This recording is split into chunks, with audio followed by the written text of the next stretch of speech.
sant yàlla bu baax ci moom mi ñu defal tawfeex tànnuñu ci sénégalais yi nga xamante ni ñoom ñoo leen di représenter dans cette auguste assemblée. surtout ci 14e législature bii nga xamante ni législature jaar na fi ba tàyyi mais je pense que ne ministre yi fi jaar yépp xam nañ ne législature bii législature bu am solo la avec des avancées notoires où cette institution a été éprouvée jusque dans son règlement intérieur, dans son fonctionnement. Donc on n'a pas à raser les murs, soyez fiers du travail que vous avez effectué dans cette Assemblée nationale. li nga xamante ni moom laa bëgg a wax monsieur le ministre de la justice mooy il est temps que ñu stabiliser définitivement nos institutions. Je pense que waruñu supprimer, le président Diomaye Faye n'a pas le droit de faire comme les autres soo ñëwee supprimer pour supprimer. dañu war a stabiliser définitivement les institutions pour mettre leen au service du développement économique et social du Sénégal. Je pense que le grand chantier de tous les candidats, de tous les prétendants à la magistrature suprême, c'était la réconciliation. La réconciliation des Sénégalais d'abord, mais la réconciliation ci Sénégalais yi ak institutions yi. Et je pense qu'il faut que la confiance revenir au cœur entre les institutions et les Sénégalais. beneen bi mooy man Papa Djibril Fall ñëwuma fii pour nekk ventriloque wala caisse de résonance d'aucune institution. Aujourd'hui tey jii les députés sont les porte-parole et les communicants du Conseil économique et social et environnemental et du Haut Conseil des collectivités territoriales. Si ces institutions faisaient correctement leur travail, je pense que tey du ñu taxaw fii di leen waxal parce que ñoom ñooy défendre seen bopp auprès des populations. Le problème, c'est pas les institutions. Une institution n'est pas bonne ou mauvaise en soi. Tout dépend de l'usage, tout dépend de la composition. Et je pense que il est évident que ñun en tout cas nekkuñu aligné wuñu aussi ci benn ligne politique, mais nekkuñu fi aussi pour défendre quoi que ce soit. Nous voulons que ces institutions soient supprimées. Nous allons voter pour la suppression de ces institutions. Mais damay paraphraser benn directeur boo xamante ni le président Diomaye Faye moom moo ko nommé.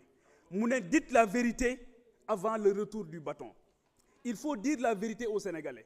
Et vous êtes en train de rendre un mauvais service au président de la République en voulant lui faire croire que 66 milliards yi moom mooy régler les problèmes des Sénégalais. C'est archi faux. Un pays, ça se construit dans le temps. Un pays, ça se construit dans le temps. Un pays, ça se construit dans le temps. Mais Ismaïla, il faut qu'on s'écoute. Mais non, dama la déglu ma. Monsieur le Président, nañu arrêter chrono. Non, on arrête là. Mais la politique, c'est deux choses. La politique, c'est deux choses. Avoir la capacité de convaincre et la capacité d'agir. Mais il faut qu'on s'écoute, il faut qu'on apprenne à s'écouter. Man fii kenn du fi wax ba ma dagg la. Donc su may wax, il faut qu'on s'écoute. Dites la vérité au président et à son premier ministre. Et vous êtes en train de faire comme les autres, c'est-à-dire avoir un mandat impératif. C'est pas la vocation d'un député. Donc kenn mënuñoo tere lu ñuy wax li nga xamante ni moom lañ bëgg a wax. Donc dites la vérité par rapport aux 760 milliards yi nga xamante ni moom lañ la dama paraphraser seen benn directeur bu wax ne dites la vérité avant le retour du bâton. Il faut éviter le maquillage. Dites la vérité sur toutes les questions yi nga xamante dañu interpeller l'avenir du Sénégal.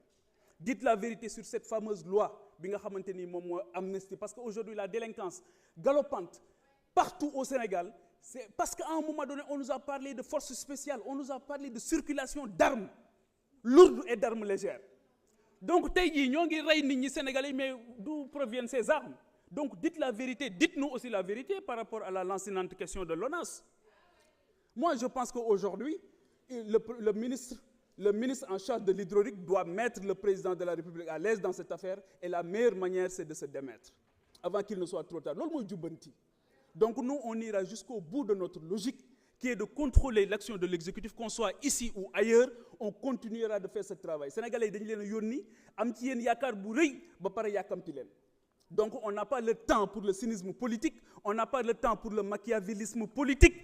Aujourd'hui, tout le monde doit se mettre au travail pour permettre à ce pays-là de prendre définitivement la bonne direction. Donc je pense que c'est ce que j'avais à dire. Di leen gërëm, di leen sant. Merci. Merci.